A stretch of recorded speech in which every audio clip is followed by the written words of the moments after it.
nervis ce sont des hors la loi te nag Fatou Abdou nga may ma foofu ma def fi benn remarque bu ndaw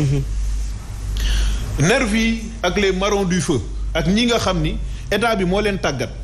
sous la protection des forces légales loyales ñu leen di gis bëccëg ñu yor seen ay armes di ko tirer ci ay nit di attaquer ay nit police ak gendarmerie aussi di ko gis kenn du ci wax loolu aussi dafa nekk loo xam ni dañ ko war a seetaat parce que aussi ku ñu rey da ngay perte te ce qu'on appelle la légitime défense citoyen bu nekk may nañ leen si ton intégrité physique est menacée mais tu es libre de te défendre à la place de Barth qui ne se serait pas défendu ñun Sénégalais yi kon léegi faral nervi yi des forces qui ne sont pas occultes envoyé par le pouvoir ñu défendre leen moo gën ñu défendre benn maire boo xam ni il est au service de la République askan wi la fi nekkal loolu aussi dafa nekk loo xam ni dafa doy waar te nervi yi aussi il faut qu'ils arrêtent parce que jour bu jeunesse bi jógee nervi dootul amati Sénégal et ça il faut qu'ils le comprennent. Alors c'est clair alors Fadilou procès bi renvoyé nañu ko ba benn fan ci weeru décembre renvoi bi motif bi mooy avocat partie civile bu ñu ko waxee mooy ñi nga xamante ne ñoom la kii di Barthélémy Diaz waroon jàkkaar lool te ñoom ñu tuumal ko loolu nga xamante ne moom mooy Fat Ndiaga Diouf ñoom ñoo teewul fa nga xamante ne moom mooy ci biir procès bi ba tax ñu renvoyé ko mais Barthélémy Diaz bi ñu convoqué mu jël tout ce temps aussi est-ce que nekkul ci li ma doon wax sànq rek bëgg mbir mi yeggoon fii mu mel ne démonstration de force bu opposition bi doon def pour wane boppam ci li nga xamante ne moom la ñu jël comme élection locale. Merci Fatou mais bu nekkee sax démonstration de force ñun dañ naan c'est de bonne guerre ba pare tant que jéggiwul charte réew mi ci fonctionnement bi ak organisation bi. amul dara loo xamante ne war na ko ci fekk. comme ni ko ñëpp waxee appel lañ def te moom moo def appel. pour lan parce que dafa bëgg ñu setal deram bu toogoon. leneen mën na ko si bañ fekk ndax 6 mois yi ñu ko denkoon ne ko da koy tëdd ferme tëdd na ko ba pare. mais Fatou Abdou sànq li xew si yoon bi dafa garaaw de man je suis là-bas dañuy dox fu nekk ñuy baare déjà le Barthélémy Dias si quartier dañ ko tere mu génn. ba ñu génnee ñëw fi affaire yi gën a grave mooy bi ñu duggee ci rue 7 bi. rue bu xat ñu bloqué ñaari koñ yi. de part et d'autre kenn mënul accéder. journalistes yi nekk fa. ñoom ñu tëjoog gars yi ci biir parce que ñii dañoo nekk leader Yewwi Askan Wi ñoo nekk ci benn kër leader politique yi nekk Yewwi Askan Wi ñeent ñi en l'occurrence nekk ci benn kër ni ci bloqué leen ñu gis nag bi ñu leen bloqué yëpp man maa ngi fa woon taxaw ay renfort di ñëw ba foofu dafa fees dell bañ demee ba jël leen ba dugal leen seen oto ñu war a génn aussi xam nga lan moo xew benn oto xaw ma GIGN la xaw ma bib la moo taxaw ci kanamu oto Déthié Fall ak Ousmane Sonko bi ñu duggoon ak Malick Gakou ba tax ni oto boobu mënul avancer dem li ma lay wax ni man am naa ko film fii sama téléphone. de ce fait nit ki boo ko bloqué te mënul jël otoom dawal wéy génn ndax libéré nañ ko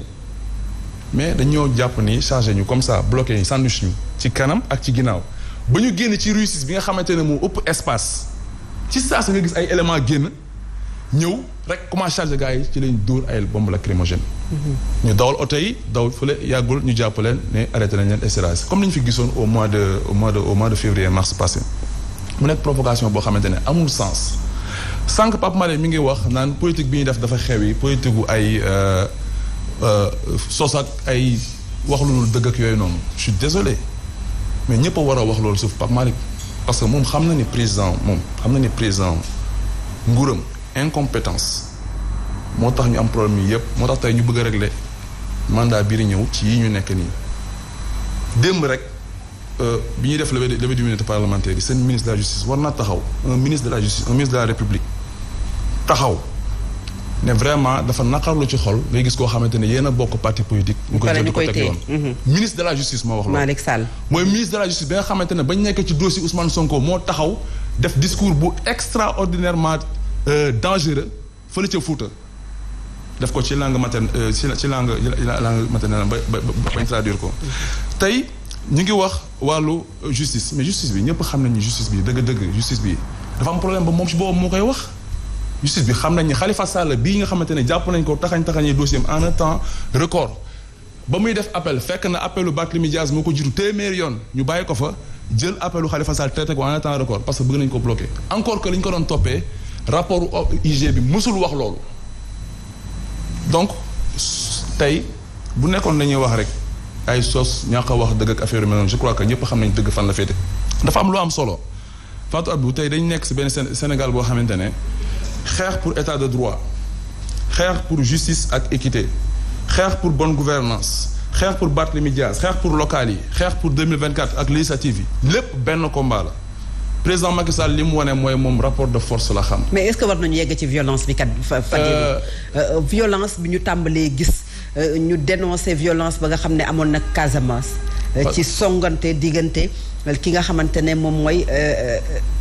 Doudou Ka ak Ousmane Sonko mu indi blessure ñu gis ko fi nga xam ne mooy Kédougou ñu gis tey li am est-ce que foofu la ñu war a yóbbu fi nga xamante ne. mooy élection yeeg pour gagner et tout. nga may ma jaale suñu mbokk yi nga xamante ne daanu nañ foofu seen famille ñoom ñëpp ko jaale Sénégalais yëpp.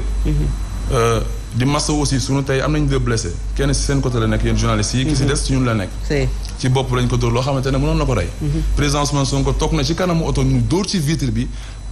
projectile boo xamante ne bu duggoon bu dalee si dënn wala mu dal si boppam mun na jël bakkanam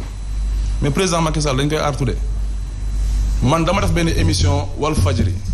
toog si émission bi waat balaa nga xamante ne jàpp nañ président Ousmane ma ne ko billaahi wallaahi taalaahi bu ñu jàppee Ousmane Sonko Macky Sall dina génn sukk jébbalu Sénégalais yi parce que dañu jël Pastef def ko affaire boo xamante ne affaire u caaxaan la affaire u foo la il faut que les gens reviennent à la raison il faut que les gens soient sérieux président Macky Sall yàlla moo def mu am plébiscite entre 2011 et 2012 ba bañ ñu jël tabb ko tey loolu noonu Sénégalais yi doon yëg ci moom la ñuy yëg ci Ousmane Sonko mu nekk koo xamante ne Sénégalais dañuy am yaakaar ci moom bu mu yaakaar benn yoon ne war na mën a ñëw faagal ko dal ci kawam sànq fi ma li ma doon lim sànq nga dagg ma Fatabou. combat yi ñuy def yépp Sénégal du ay combat yu bëri de benn combat unique la parce que tey lenn moo fi nekk benn nguur goo xamante ne façon abi bu nekk mu ngi koy def façon abi bu nekk tey jii boo jooyee am la naqare bëgg dem police boo demee police mun nañ la faagal bu nekkee amoo fa xamee justice bi ñu ngi koy jooy bëgg a jàngi ñu ngi jooy bëgg a lekk ba suur ñu ngi jooy on parle de 8 millions de nit yoo xamante ne dañuy dugg ci affaire pauvreté 6 millions la ñu wax te sax 8 millions la ndaxte jëluñu woon parce que seen étude boobu dugalul yi nga xamante ne moo war a jógee ci affaire Covid bi 2 millions yooyu Fatou Abdou état bu responsable état bu sérieux état bu bëgg a liggéey dëgg am nga yu bëri yoo xamante ne war nga ko tal loolu dem say opposant ne da ngay jéem a faagagal da ngay jéem a dal seen kaw fi nga xamante ne moom laay jeexale mooy man damay lancer un appel aux jeunes yoo xamante ne ñëpp félicité nañ leen Sénégal Ndiaye kenn du ko defar sans sa jeunesse tey ñëpp génn nañ en masse soutenir Barthélémy Dias ànd sek leader Yewwi Askan bi yëpp jeunesse boobu moo taxaw am lu mu wone mu nekk 2e défaite président Macky Sall devant les Sénégalais parce que arrogance bi mu wane suffisance bi mu wane ñëw taxaw bëgg not nit ci ay affaire complot am ci benn défaite rey si ay bakkan doomi aadama